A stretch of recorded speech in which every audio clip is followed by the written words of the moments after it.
بسم اللہ الرحمن الرحیم۔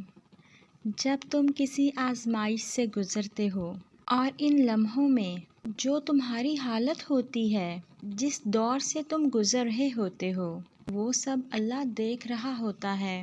جب تم راتوں کی گہرے اندھیروں میں بھی کھلی آنکھوں سے کمرے کی دیواروں کو گھورتے تھے، جب تمہاری آنکھوں میں آنسو ہوتے تھے، اللہ تمہیں دیکھ رہا تھا۔ تمہاری خاموش زبان پر اپنے تقدیر کے شکووں کو اللہ سن رہا تھا۔ جب تمہارے تمام آنسوؤں کو تمہارا تکیہ جذب کر رہا تھا اور تمہارا دل اس سارے بوجھ کو برداشت کر رہا تھا، تو اس وقت تمہارے علاوہ ایک تھا جو تمہارے ان تمام حالات سے واقف تھا۔ وہ تمہارا ٹوٹ کر بکھرنا اور تمہارا بچوں کی طرح پھوٹ پھوٹ کر رونا دیکھ رہا تھا۔ جب تم بے بس ہو کر اللہ کو پکارتے تھے، تو صرف اللہ ہی تھا جس نے تمہیں اس وقت سنبھالا۔ صرف اور صرف اللہ کی ذات ہے جو تمہیں ان تمام حالات سے نکالتا ہے۔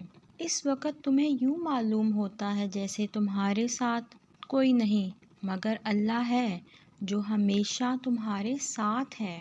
سنو، اللہ ان تمہارے تمام حالات سے باخبر ہے۔ پھر ایسے کیسے ہو سکتا ہے کہ وہ تمہیں ایسے ہی چھوڑ دے؟ اس نے تمہارے لیے بہت کچھ سنبھال رکھا ہے۔ وہ سب کچھ حاصل کرنے کے لیے پہلے تمہیں اس پر بھروسہ کرنا ہوگا، اس پر صبر کرنا ہوگا۔ وہ تمہارے آنسوؤں کو یوں ضائع نہیں ہونے دے گا۔ وہ تم سے کچھ چیزیں اس لیے دور کرتا ہے تاکہ تم اس کے قریب ہو سکو، اس کے پاس رہ سکو۔ دنیا کی کوئی چیز ایسی نہیں ہے جس پر اللہ کا اختیار نہ ہو۔ وہ سب کچھ کر سکتا ہے اور وہ معجزے صبر کرنے والوں کے لیے ہی کرتا ہے۔ بھلا تم بتاؤ مجھے، کوئی ایسی مارکیٹ یا دکان ہے جہاں سے تم کچھ بغیر پیسوں کے خرید لو؟ تو جان لو، اللہ کے یہاں کاغذ کے پیسے نہیں، سونے کے سکے نہیں، بلکہ نیکی کے سکے چلتے ہیں۔ اور جو جتنا خالص مومن ہوتا ہے، اللہ کے دربار میں وہ اتنا ہی امیر ہوتا ہے۔ جلد بازی نہ کرو، انتظار کرو۔ اللہ اپنے غیبی وسیلوں سے تمہاری چاہت تک تم کو لے آئے گا۔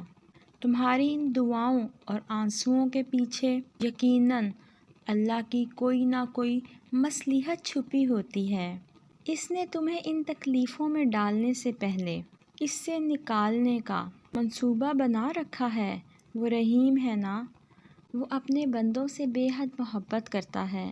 اسے جس کی ایک پکار پسند آ جاتی ہے، اس کی دوسری پکار سننے کے لیے بھی وہ بہانے بنا دیتا ہے، اور بندہ سمجھتا ہے کہ اللہ میری سن نہیں رہا۔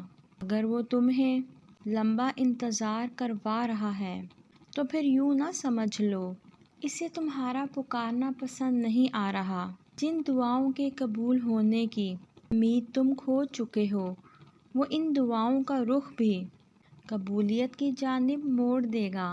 تم اپنی قسمت اور اپنی خواہشوں کو اللہ کے حوالے کر دو اور بے فکر ہو جاؤ کہ اب اللہ سے بہتر کوئی کچھ بھی نہیں کر سکتا۔ وہ سب بہتر کر دے گا، کیونکہ امید اللہ سے لگی ہو، اس کے ٹوٹنے کا کوئی امکان ہی نہیں ہوتا۔